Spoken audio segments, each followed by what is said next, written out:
റബ്ബേ ഈ മജ്ലിസ് നീ സ്വീകരിക്കണേ അല്ലാ, നിന്റെ പൊരുത്തമുള്ള മജ്ലിസാക്കണേ അല്ലാ.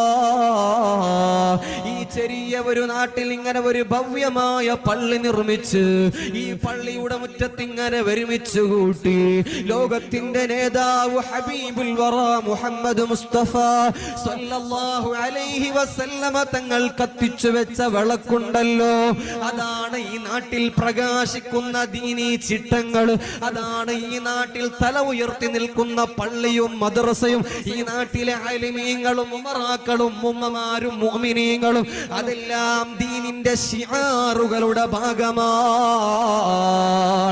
ഇന്ന് നമുക്ക് ഈ ദീന് നമ്മുടെ കരങ്ങളിലേക്ക് എത്തണമെങ്കിൽ നബി തങ്ങൾ എത്ര അധ്വാനം സഹിച്ചിട്ടുണ്ടെന്ന് നിങ്ങൾ വിചാരിച്ചിട്ടുണ്ടോ? നിങ്ങൾ ചിന്തിച്ചിട്ടുണ്ടോ? ദീനീ ദൗത്യവുമായി നബി സല്ലല്ലാഹു അലൈഹി വസല്ലമ തങ്ങൾ സ്വന്തം കുടുംബത്തിലേക്ക് ഇറങ്ങിയപ്പോ, സ്വന്തം നാട്ടിലേക്ക് ഇറങ്ങിയപ്പോ, സ്വന്തം അയൽവാസികളോട് ദീന് പ്രചരിപ്പിക്കാൻ വേണ്ടി കളത്തിൽ ഇറങ്ങിയപ്പോ നബി തങ്ങൾ ഏറ്റുവാങ്ങിയ പ്രയാസങ്ങൾ എത്രയാണ്, സ്വഹാബത്ത് വാങ്ങിയ നൊമ്പരങ്ങൾ എത്രയാണ്. ഇന്ന് നമ്മുടെ സർക്കാരുകൾ ഇവിടത്തെ ആക്ടുകൾ കൊണ്ടുവന്ന് ഈ രാജ്യത്തുള്ള മുസ്ലിമീങ്ങളെ നാട്ടിൽ നിന്ന് പുറന്തള്ളാൻ വേണ്ടി ശ്രമിക്കുന്നുണ്ടെങ്കിൽ 1400 വർഷങ്ങൾക്ക് മുമ്പ് മുത്തു നബി തങ്ങൾക്ക്, സ്വഹാബാക്കൾക്ക്, അന്നത്തെ അക്രമികളായ മക്ക മുശ്രിക്കീങ്ങൾ NRC നടത്ത ചരിത്രം നിങ്ങൾക്കറിയുമോ? നാട്ടിൽ പുറത്താക്കിയത് മാത്രമല്ല, സ്വഹാബത്തിന് ഭക്ഷണം കൊടുത്തില്ല, സ്വഹാബത്തിന് വെള്ളം കൊടുത്തില്ല, സ്വഹാബത്തിന്റെ വീടുകളിൽ ജീവിക്കാൻ അനുവദിച്ചില്ല, സ്വഹാബത്തിന്റെ കുടുംബങ്ങളെ കൂടെ പാർക്കാൻ അനുവദിച്ചില്ല.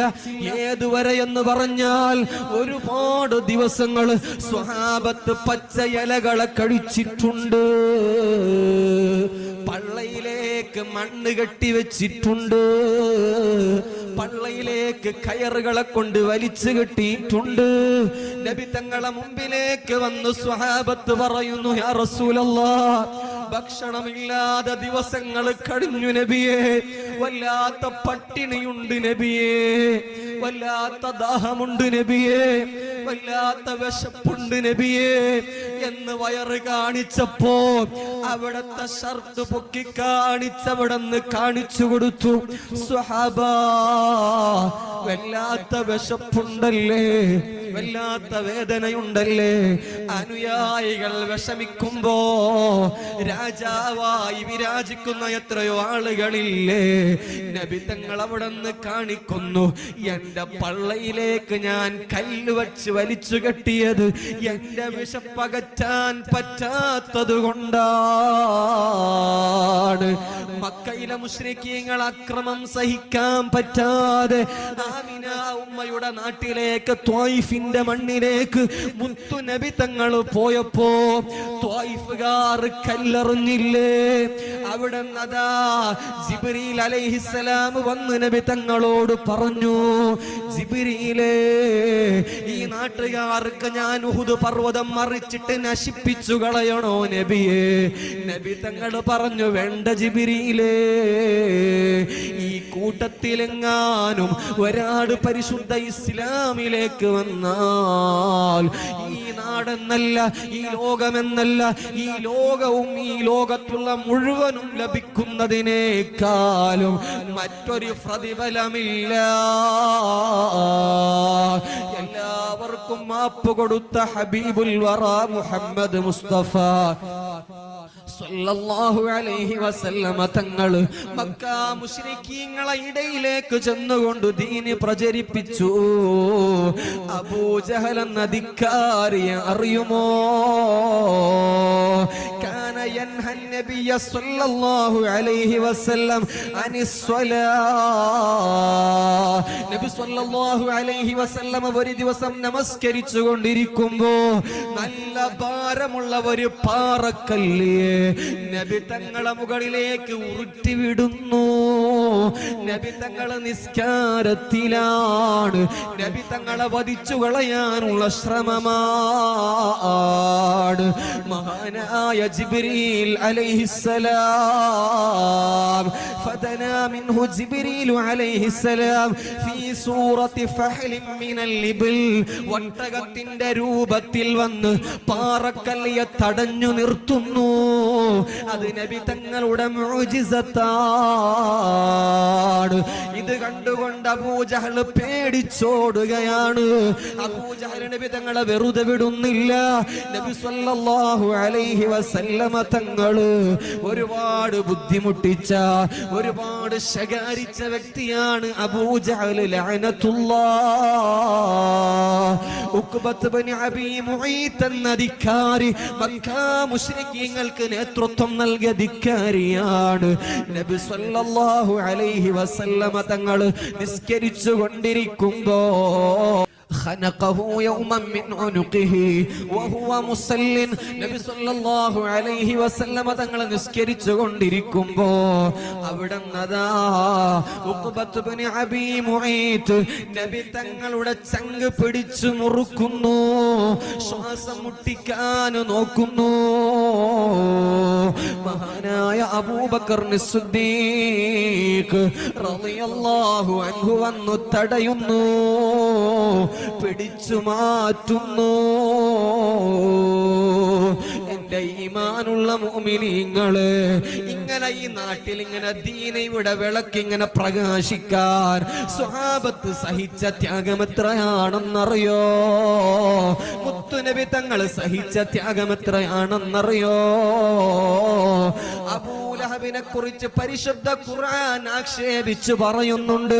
അബൂലഹബ് നബി സല്ലല്ലാഹു അലൈഹി വസല്ലമ തങ്ങളുടെ ഇളാബയാണ്.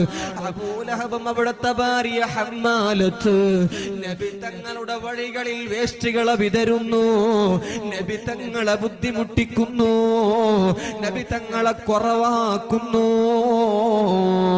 അസ്വദ് ഇബ്നു അബ്ദു യഗൂസ് എന്ന് പറയുന്ന ധിക്കാരി കാന യഖൂലു ലിറസൂലില്ലാഹി സ്വല്ലല്ലാഹു അലൈഹി വസല്ലം അമാ തകല്ലംതൽ യൗമ മിനസ് സമാ. നിങ്ങൾ ആകാശത്തിലേക്ക് നോക്കി അത്ഭുതങ്ങൾ പറയുകയാണോ? നിങ്ങൾ ജ്യോതിഷ്യം പറയുന്നവരാണെന്ന് നബി തങ്ങളെ കളിയാക്കുന്നു. വലീദ് ഇബ്നു മുഗീറ ധിക്കാരിയാണ്, നബി തങ്ങളെ സാഹിറാണെന്ന് പറയുന്നു, ഖുർആന സിഹറാണെന്ന് പറയുന്നു. വലീദ് ഇബ്നു മുഗീറ നബി തങ്ങളെ പല രൂപത്തിലും ആക്രമിക്കുന്നു, നബി തങ്ങളെ ബുദ്ധിമുട്ടിക്കുന്നു. ആ ബുദ്ധിമുട്ടുകളെല്ലാം പരിശുദ്ധമായ ദീനിന് വേണ്ടി, പരിശുദ്ധമായ ദീന് പ്രബോധനത്തിന് വേണ്ടി നബി തങ്ങൾ സഹിക്കുന്നു. പരിശുദ്ധമായ ഇസ്ലാമിന്റെ ഒന്നാം ഖലീഫ അബൂബക്കർ സിദ്ദീഖ്, ഇസ്ലാമിലെ ആദ്യത്തെ ഖതീബ് എന്ന് പറയപ്പെടുന്ന മഹാനാണ്. നബി തങ്ങൾ കഴിഞ്ഞാൽ രണ്ടാമത്തെ ഇസ്ലാമിലെ ഒന്നാമത്തെ ഖതീബ്, ആദ്യത്തെ പ്രഭാഷണകാരൻ എന്ന് ലോകത്ത് വിളിക്കപ്പെടുന്ന മഹാനായ അബൂബക്കർ സിദ്ദീഖ് റളിയല്ലാഹു അൻഹു ഖുതുബ നടത്തുമ്പോൾ മുശ്രിക്കീങ്ങൾ വന്ന് കെട്ടുന്നു, അടിക്കുന്നു, ചവിട്ടുന്നു. ഹത്താ സാറ ലാ യുറഫു അൻഫുഹു മിൻ വജ്ഹിഹി. ബോധം കെട്ടുന്ന രൂപത്തിൽ സിദ്ദീഖ് തങ്ങളെ ചവിട്ടുന്നു, അടിക്കുന്നു. ബോധം കെട്ട് വീണ അബൂബക്കർ തങ്ങള് സ്വഹാബത്ത് വീട്ടിലേക്ക് കൊണ്ടുപോകുന്നു. ഫലം യുഫിക് ഇല്ലാ ആഖിറൻ നഹാർ. വൈകുന്നേരമാകുമ്പോ ബോധം തെളിയുന്നു. നബി തങ്ങളെ മുറ്റത്തേക്ക് പോയി വിഷയം അവതരിപ്പിക്കുന്നു. എന്റെ മുഅ്മിനീങ്ങളെ, സിദ്ദീഖ് തങ്ങൾ അവിടെ ആക്രമിക്കുന്നു, ചവിട്ടുന്നു, മുഖം പൊട്ടുന്ന രൂപത്തിൽ മുഖത്തെ കടിക്കുന്നു.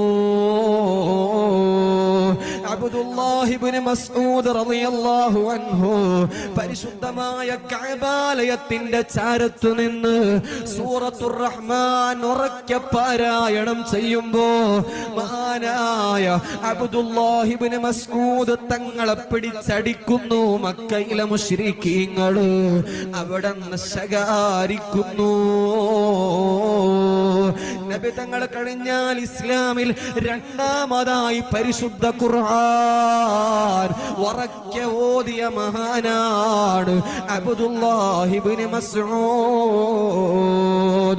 ഉസ്മാൻ ഇബ്നു അഫ്ഫാൻ റളിയല്ലാഹു അൻഹു ദീൻ സ്വീകരിച്ചെന്ന് കേട്ടപ്പോ കുടുംബങ്ങൾ ചേർന്നുകൊണ്ട് അവിടുത്തെ യളാബയും കുടുംബങ്ങൾ ചേർന്നുകൊണ്ട് കെട്ടിയിട്ടടിക്കുന്നു, ബുദ്ധിമുട്ടിക്കുന്നു.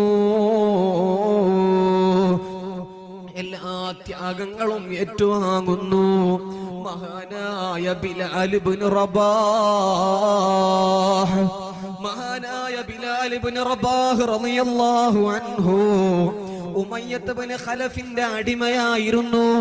ബിലാൽ ഇബ്നു റബാഹ് റളിയല്ലാഹു അൻഹു അല്ലാഹുവിനെ വിശ്വസിച്ചപ്പോ മുത്തുനബി തങ്ങളെ ഖൽബിന്റെ ഉള്ളിൽ കുടിയിരുത്തിയപ്പോ മക്കാ മുശ്രിക്കീങ്ങള് ചുട്ടുപൊള്ളുന്ന മറുഭൂമിയിലേക്ക് കൊണ്ടുപോയി നട്ടുച്ച സമയത്ത് ആക്രമിക്കുന്നു. വല്ലാത്ത വേദനിപ്പിക്കുന്നു. ഈ സാര്യ നാട്ടിലെ മുഅ്മിനീങ്ങളെ ഇന്നിവിടെ ദീനെ നിലനിർത്താൻ തോക്ക് പിടിക്കേണ്ടതില്ല, ഇന്ന് പരിച പിടിക്കേണ്ടതില്ല, ഒരാളോടും യുദ്ധം ചെയ്യേണ്ടതില്ല, ഒരാൾക്കും കല്ലെറിയേണ്ടതില്ല. ഇത്തരത്തിലുള്ള ആശയം ആരെങ്കിലും പറഞ്ഞു തരുന്നവരുണ്ടെങ്കിൽ അത് നമുക്ക് ചേർന്നതല്ല. ഭീകരവാദം പഠിപ്പിക്കുന്നില്ല, തീവ്രവാദം പഠിപ്പിക്കുന്നില്ല. മക്ക മുഴുവനും NRC നടത്തി മക്ക രാജ്യത്തിൽ നിന്ന് പുറത്തു പോകണമെന്ന് പരിശുദ്ധമായ കഅബാലയത്തിന്റെ മുകളിൽ നോട്ടീസ് അബൂജഹലും അവിടുന്ന് സംഘടികരും പതിപ്പിച്ചപ്പോ നബി തങ്ങളെ പട്ടിണിക്കിട്ടപ്പോ നബി തങ്ങളൊന്നു റബ്ബിലേക്ക് ഇരിക്കരങ്ങൾ നീട്ടി റബ്ബേ ഒന്ന് നീ ശിക്ഷിക്കണ എന്ന് പറഞ്ഞാൽ ജിബ്രീൽ ഉഹുദ് പർവ്വതമൊന്നും മടക്കിയിട്ടാൽ മക്കക്കാരായ മുശ്രിക്കീങ്ങളുടെ കാര്യം തീരുന്നതേ ഉള്ളൂ. നബി തങ്ങൾ അങ്ങനെ പ്രാർത്ഥിച്ചില്ല. ശാന്തി പഠിപ്പിച്ച മുത്തുനബിയാണ്, നീതി പഠിപ്പിച്ച മുത്തുനബിയാണ്, സമാധാനം പഠിപ്പിച്ച മുത്തുനബിയാണ്. ബിലാൽ ഇബ്നു റബാഹ് തങ്ങളെ ആക്രമിക്കുന്നു. ബിലാൽ തങ്ങൾ അവിടുന്ന് ഏറ്റുവാങ്ങുന്നു. ആ ചുട്ടുപൊള്ളുന്ന മറുഭൂമിയിൽ ഞങ്ങളെ എങ്ങാനും ശിക്ഷിക്കുമ്പോ വേദന സഹിച്ച് ഞങ്ങളെങ്ങാനും ഈമാന് കുറവ് കൊണ്ട് വല്ലതും പറഞ്ഞു പോകും. ബിലാൽ തങ്ങളൊന്നും പറയുന്നില്ല. ഒന്നേ ഖൽബിലുള്ള അല്ലാഹു അഹദ്, അല്ലാഹു അഹദ്, അല്ലാഹു അഹദ്. നട്ടുച്ച സമയത്ത് ചുട്ടുപൊള്ളുന്ന മറുഭൂമിയിലിട്ട് ബിലാൽ ഇബ്നു റബാഹ് തങ്ങൾ ആക്രമിക്കുമ്പോ എന്റെ റബ്ബ് ഒരുവനാണ്, എന്റെ റബ്ബ് ഒരുവനാണ്. നിങ്ങൾ എന്നെ എത്ര ശിക്ഷിച്ചാലും ഈ മറുഭൂമിയിലിട്ട് എന്നെ വധിച്ചു കളഞ്ഞാലും എന്റെ ആശയത്തിൽ മാറ്റമില്ല. ഈ രംഗം കണ്ടുകൊണ്ട് അബൂബക്കർ സിദ്ദീഖ് റളിയല്ലാഹു അൻഹു ഉമയ്യത്ത് ഇബ്നു ഖലഫിനോട് പറയുന്നു, ഉമയ്യത്ത് ഇബ്നു ഖലഫേ, നിന്റെ അടിമയാകുന്ന ബിലാൽ ഇബ്നു റബാഹിനെ ഞാൻ നിനക്ക് ചോദിച്ച പണം തരാം, നീ മോചിപ്പിക്കുമോ എന്ന്. ബിലാൽ തങ്ങളെ അക്രമിയുടെ കരങ്ങളിൽ നിന്ന്, ഉമയ്യത്തിന്റെ കരങ്ങളിൽ നിന്ന് ബിലാൽ തങ്ങളെ സിദ്ദീഖ് തങ്ങൾ മോചിപ്പിക്കുന്നു. ഞാൻ നിർത്തുകയാണ്. മഹാനായ അമ്മാർ റളിയല്ലാഹു അൻഹു, അമ്മാർ ഇബ്നു യാസിർ റളിയല്ലാഹു അൻഹു, അമ്മാർ തങ്ങളെ വാപ്പയാണ് യാസിർ തങ്ങള്, അമ്മാർ തങ്ങളെ ഉമ്മയാണ് സുമയ്യ ബീവി റളിയല്ലാഹു അൻഹാ. ഈ മൂന്നാൾ തങ്ങളുടെ ജീവിതം ഞങ്ങൾക്ക് ആദർശമാണ്, ഞങ്ങൾക്ക് മാതൃകയാണ്. അമ്മാർ തങ്ങളെ ശത്രുക്കള് ഇസ്ലാം വിശ്വസിച്ചതിന്റെ പേരിൽ കഠോരമായ ശിക്ഷ കൊടുക്കുന്നു. വാപ്പയാകുന്ന യാസർ തങ്ങളെ ശിക്ഷിക്കുന്നു, ഉമ്മയാകുന്ന സുമയ്യ ബീവിയെ ശിക്ഷിക്കുകയാണ്. കാരണമൊന്നേ ഉള്ളൂ, അല്ലാഹുവിനെ വിശ്വസിച്ചു. മുത്തുനബി തങ്ങളെ ഖൽബിന്റെ ഉള്ളിൽ കുടിയിരുത്തി. അമ്മാർ തങ്ങളെ ശിക്ഷിക്കുന്നു.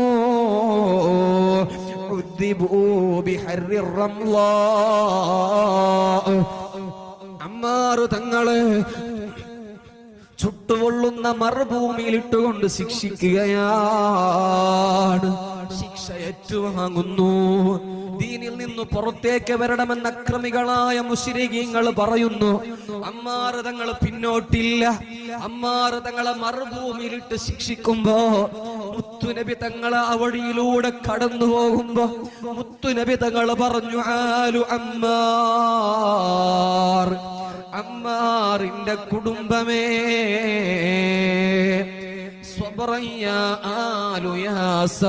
യാസറിന്റെ കുടുംബമേ, അമ്മാർ തങ്ങളെ, യാസർ തങ്ങളെ, സുമയ്യ ബീവി, നിങ്ങൾ ക്ഷമിച്ചു കൊള്ളണേ.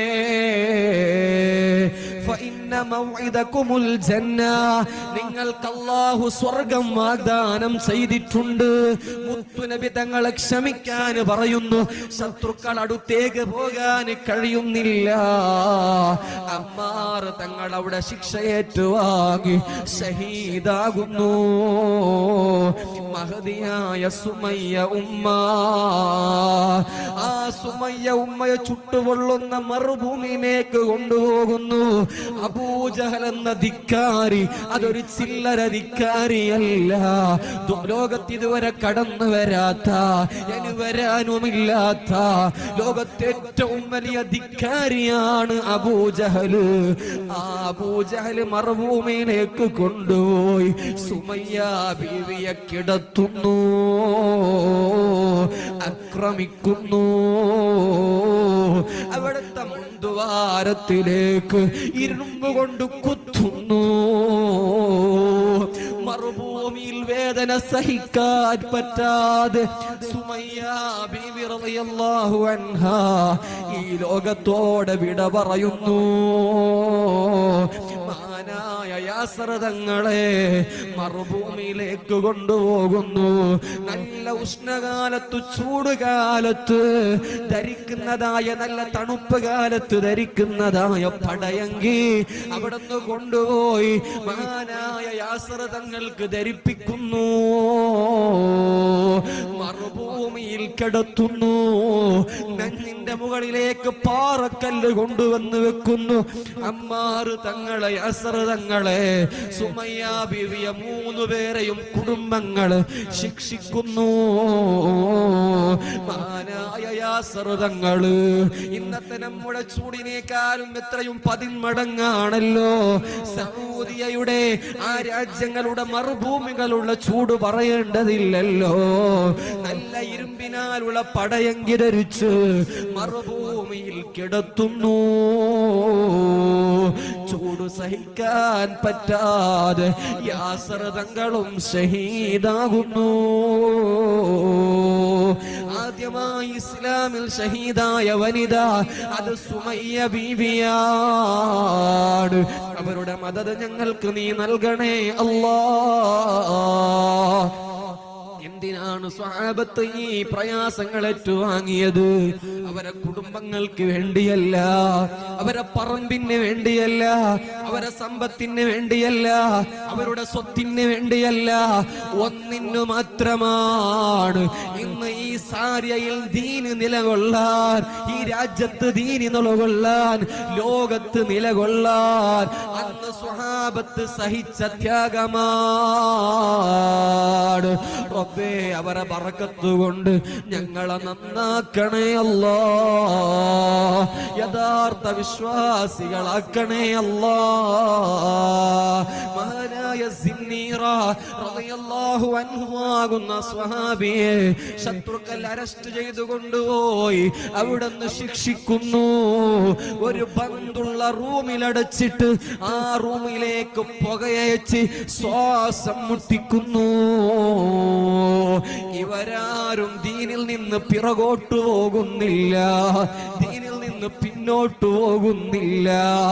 കാരണം അവരുടെ ലക്ഷ്യം ഭൗതിക ജീവിതമല്ല, അവരുടെ ലക്ഷ്യം ആഡംബരമല്ല, അവരുടെ ജീവിതം ഐശ്വര്യമല്ല, അവരുടെ ജീവിതം ഇവിടത്തെ ചന്തമല്ല. അവരെല്ലാം ജീവിതത്തിൽ കണ്ടത് അവ്വലു മൻസിലിൻ മിൻ മനാസിലിൽ ആഖിറ. മഹാനായ ഉസ്മാൻ ഇബ്നു അഫ്ഫാൻ റളിയല്ലാഹു അൻഹു ഖബറിന്റെ മുറ്റത്തേക്ക് വരുന്നു. ഖബറിന്റെ അടുത്തു നിന്ന് പൊട്ടിപ്പൊട്ടിക്കരയുന്നു.